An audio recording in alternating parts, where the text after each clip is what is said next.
So if I add them all up, I come to 100%. So I realized that the school actually increased my taxes over double what the town did. And I'm getting to my point. My point is that I think that I realize that you have only the control over what part of the town that you control, which is the town departments. But I'm getting worried because we have the best town departments that I've ever seen anywhere. And I won't get into specifics with individuals, but I don't see how they can keep, matter of fact, my concern is that we're into the territory now by asking these departments to not have an increase, which they really need. We're asking these departments to cut services. And you know, we're into the cutting services territory now. Okay, that's one part. And nothing flew in my face bigger than, I don't know how many people went down to the dump on Columbus Day, but I did. And it was closed for the first time. Yeah. And it's a simple thing, but it's a services being cut. And there it was right there. I pulled up to the gate and said, oh my God, they cut my services. And it's a small thing.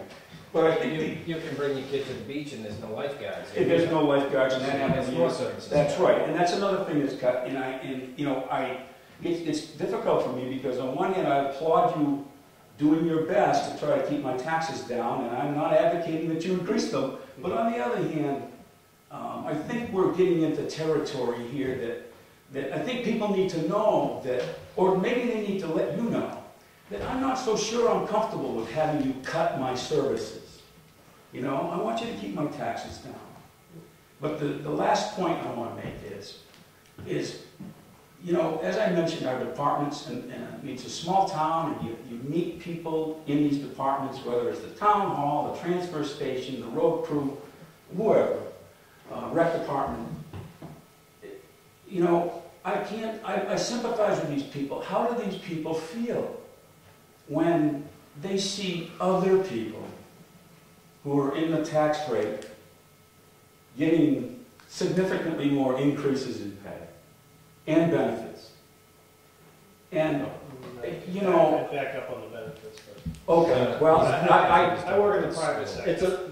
Well, I think he's talking about the school system versus the municipality. You know, I love teachers, this isn't against that, but I am concerned that there's something, here we are, it appears to me as a taxpayer that we're cutting services, our town employees, which are the best,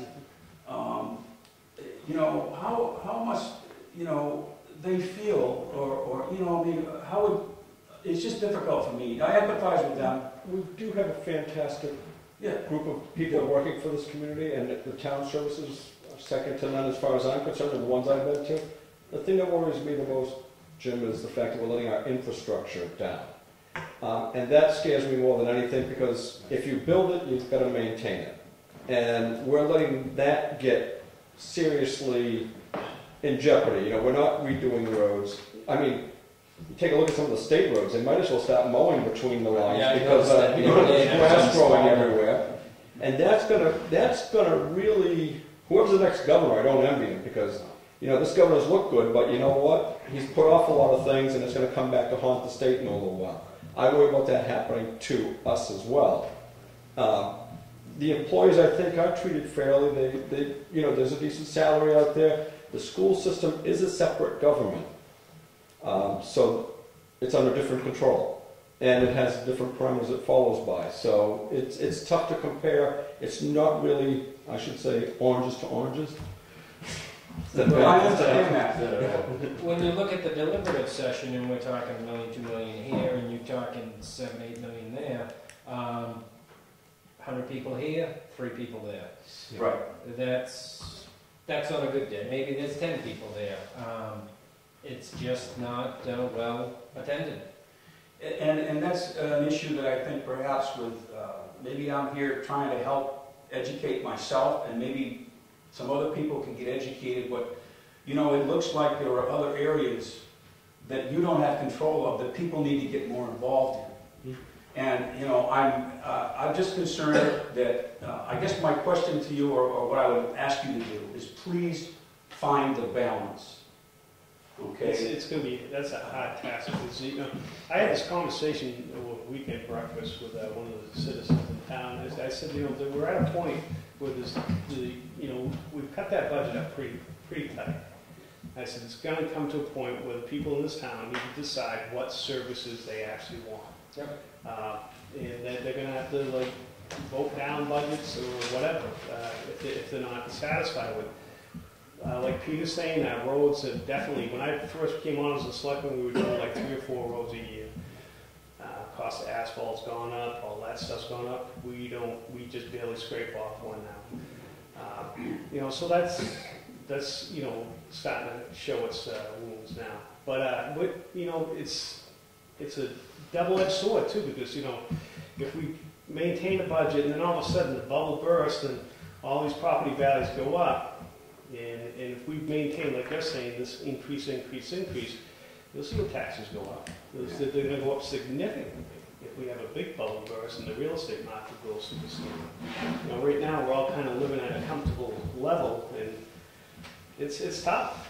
It really is. But I agree with you that the town is, you know, we have cut services, and like you said, I got a lot of phone calls about that dump being closed Monday, and I said, well, you know, we were trying to, you know, keep the budget tight, and that was one of the things we did. And people don't like it when they really feel what the services are that, you know, they're familiar with having and using every day. All of a sudden the reality hits that, well, we had to tighten our belt and that's gone. There's many towns in the state that don't, you know, the town hall's only open about 3 days a week, you know. Yeah, a couple of nights. Yeah, I agree with that, and my concern is that, you know, it seems to be, as Peter said, it's kind of like the school department, bless all of them, they have, you know, do a good job too, but my concern is that it's like, it's another government. Yep. And the thing is, people really need to look at their tax bills and say, where are my tax increases really coming from? You know, the majority of it. 59% of my tax increase over the last 4 years has been from the schools. And that's not counting the state portion. So, I just want to make it known that I am concerned that we're going, as far as the town departments are concerned, as a citizen, I'm not sure I'm comfortable with cutting more services. I think we need to give trust these department people to do their job well, and trust them to do it, you know, frugally, but maintain the services to the town, the people of the town, because it's not really helping people by cutting services. And the last thing I will say is, you know, and I'm not here to slam any particular department or anything like that, but I heard that there was something like $400,000 coming back from the school. How on earth did that happen? Well, right now they're budgeting for 2013, so it is pretty hard to guess what the fuel is, what the insurances are. Okay, so it is a stuff, but it comes back. What also happens is when the kids start at Spalding, we have to pay so much to send them down there. And if kids don't fully go the whole term down there, move out of the district or something, then we get money reimbursed back from there. So that, you know, that's why some of that. So it's complicated. But over the years, I know we spent many years in the budget committee trying to narrow that down, because it used to be a lot more. Yeah. You know, close to $1 million, I think, at one time with surplus money. We've narrowed it down, but you're playing a game there, because you don't want to sell yourself short. And sometimes it's better to spend a little extra and have it come back than it is to sell yourself short and not be able to cover your bills. Okay. We're just fortunate that we have so much quality waterfront. Otherwise, we'd be looking at $20, $25 a thousand. Right. So it's happening. And that's our industry. That's our Seven industry. Lakes is our industry, and you know that, and we need to take good care of it, Oh, absolutely. which Just we're the way- doing. Okay, well, that's all I have to say. Let me add my 2 cents, because I not regularly, recently attended a lot of the meetings, but I have in the past. The town participation and where people show their concern is in the services that they get from the town. That's well and good. They're really not interested in the school system because they don't have kids going to the school. I would advocate that people in this town start looking at what's going on in the school system, because that's where the majority of where our taxes are being spent. But if you go to a school board meeting, you don't see very many public people showing up at the meetings to discuss budgets or what's going on as far as contracts are concerned. And that is where your money is being spent, okay? Contract negotiations, I think, are going to be going on with the teachers this year. Paris this year. Yeah. And this is an opportunity to make modifications. The insurance policies that the town has is pretty good. The insurance policies that the school has is really, really good, okay? If I were to compare that to a person in retirement, I couldn't even imagine what the school system would do if they had to pay what a retiree has to pay as far as health benefits are concerned.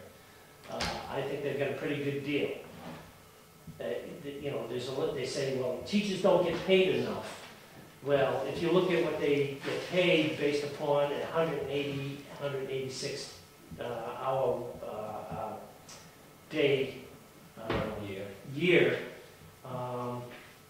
extend that out to a full year, and a $45,000 paid to a teacher equates to somewhere around $70,000 to $80,000 for someone in the private sector. Okay, so I think the teachers in the school system have a pretty good deal, and I think the people in this town need to start working with the school system, because that's where our majority of our money is being spent, as opposed to cutting our services in the town. If I put my school board member hat on for just a minute. One of the things when I sat on the budget committee, you know, I had a lot of different issues with the school budget as well. But there's one thing I learned when I got on the school board, is how much their hands are tied over there as well. Federal regulations, State Department of Education, there's only so much you can do because federal mandates. And one of the problems is we were dumb enough when the federal government held out that carrot, we took it. And when we took it, you took, you know, you fell your allegiance to the feds and you have to abide by their standards. So there's a lot of financial expenditures over there that aren't controlled locally. It's controlled by the state, it's controlled by the feds. Through mandates, I might say. You know. But there are systems in this country that have changed that. Yeah, absolutely. Okay? You've seen it in the news. What I'm saying is it changes at the state level, not at the local. And all it needs is people to stand up, okay, and say that we're not going to do this anymore, and to make the changes. But what I'm saying, Dave, is standing up here isn't all you need to do. You need to stand up and call your state representatives. You need to stand up down in Concord, and you need to let your congressmen and your senators know, because they control a major part of that purse string. Then get them to the meetings to understand it. Okay, well, I'll sum up, and I could debate the school portion of it at another meeting. Next one. Thank you. I would only ask you to, as you're doing, is I think they're really good to provide education to the people. I wonder how many people really know that you only control about 25% of their tax bill, for one thing. And I think there are more things that we could explain to people on the channel. For example, some of these contracts, whether it's wherever it is after they're negotiated, you know, this is what these people are getting. And I really don't think people know that. I think at least if you have an educated, you can make a good decision when you go vote. It's funny though, because it's on every person's tax bill that gets a tax bill, the breakdown, state, county, local, school. Right. Thank you for your time. Tax bill, if it goes straight to your bank, how's it work? A lot of these are just a good copy yourself. Mr. Brown. Well, I might as well start off with the school, figuring out we just, there's a lot of things